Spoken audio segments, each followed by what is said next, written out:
की मूर्ति कही जाती है, उस मां को आज के कलयुगी बच्चे उनके जीवन पर प्रश्न चिन्ह बनकर खड़े हो जा रहे हैं।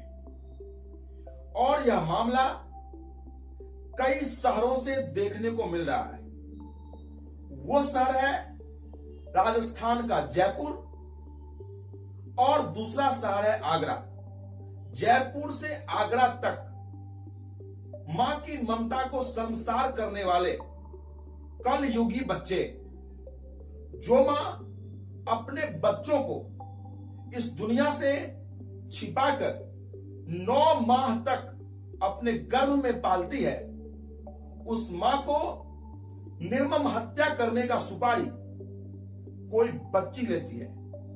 और वहीं पर दूसरे तरफ कोई मां को सब्जी में जहर खिलाकर मौत का घाट उतारने का टेंडर कोई बेटा लेता है। ये ममता का शर्मसार करने वाली कलयुग घोर चल रहा है। आज इस एपिसोड में बात कर रहे हैं आयुषी शर्मा जयपुर और बात कर रहे हैं रविंदर कुमार आगरा। सबसे पहली बात आयुषी शर्मा के बारे में करते हैं। आयुषी शर्मा एक एलएलबी की छात्र है, जो अपनी मां को 7 लाख रुपए देकर सुपारी किलर को बुलाती है और अपनी मां को निर्मम हत्या कराने का पूरी तरह से ब्लूप्रिंट तैयार करती है। और उसकी मां एलडीसी के पोस्ट पर कार्यरत होती है। वैसे भी ये एलडीसी की नौकरी उसकी मां को उसके पिता के मृत्यु के बाद अनुकंपा पर मिली हुई नौकरी होती है। लेकिन आयुषी शर्मा वह नौकरी खुद लेना चाहती है, लेकिन उसके पिता के मृत्यु के बाद उसकी मां उस नौकरी को ज्वाइन कर लेती है, जो आयुषी शर्मा के मन में खुशी प्रदान नहीं करता है।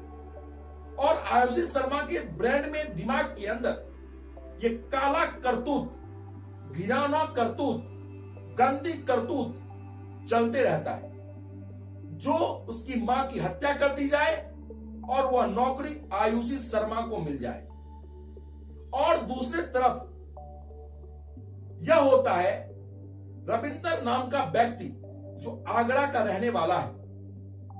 वह अपनी पत्नी के कारण उसकी सासू मां के कहने पर, रविंदर की सासू मां यानी उसकी पत्नी की मां कहती है, जब तुम्हारी मां इस दुनिया से अलविदा हो जाएगी, इस परिवार से अलग हो जाएगी, तभी हमारी बेटी तुम्हारे घर में कदम रखेगी।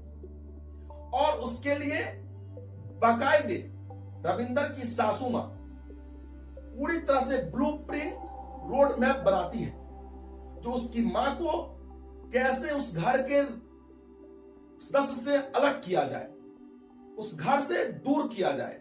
उसके लिए उसकी सासू मां एक जहर की पोटली देती है और कलयुगी बेटा उस जहर को पोटली ले लेता है और लेकर के मौका देखते ही अपनी मां के सब्जी में उस जहर को मिला देता है। और जहर मिलाने के बाद उसकी मां खा लेती है, जिस मां को भनक भी नहीं लगता जो उसका बेटा इस तरह का घिनौना हरकत कर रखा है। जब उसकी हालात बिगड़ती हैं, तब उसको हॉस्पिटल लेके जाया जाता है और हॉस्पिटल में जाने के बाद डॉक्टर कहता है यह व्यक्ति को जहर का सेवन किया हुआ शरीर है।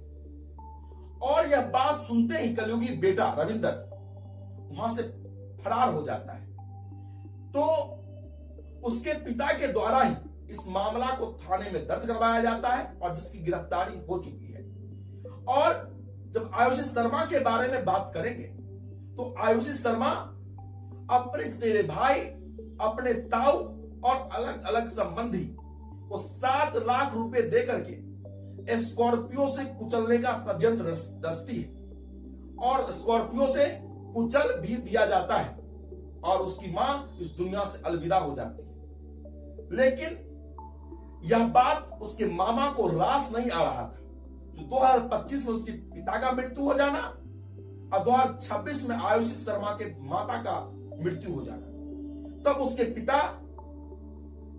की मामला के बारे में उसके मामा थाना में दर्ज करवाते हैं और जब उस मामले को इन्वेस्टिगेट करती है, जांच पड़ताल करती है, तब यह बात सामने आता है सीसीटीवी फुटेज के माध्यम से तो यह सोची साझी षड्यंत्र है। और षड्यंत्र का जब पर्दाफाश परत दर परत खुलते जाता है, तब आयुषी शर्मा नाम की हैवान बेटी का जन्म होता है उस काले कारनामा के पीछे, और मां के जहर के पीछे उस रविंदर नाम का बेटा का जन्म होता है।